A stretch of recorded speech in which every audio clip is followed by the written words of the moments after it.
Well, we would like to extend also the gratitude of Mr. Duterte, Rodrigo, to all the supporters, sabi niya. She is so grateful, and I told him, you are always here. Sabi ko, sometimes yung mga ibang OFW, three times, 4 times, nandito na. So you are really loved. Sabi ko, you are really loved. Thank you for ang daming support talaga ninyo. Thank you, thank you, thank you.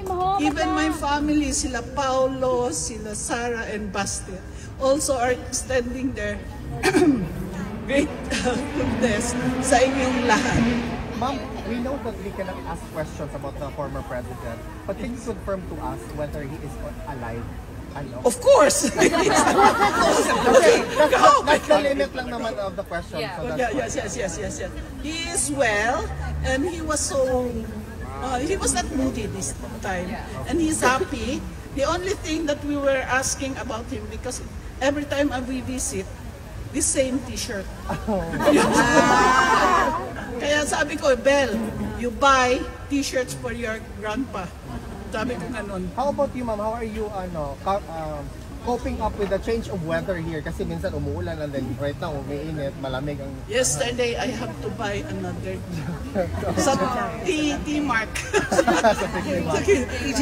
Yeah, kasi I was only wearing a very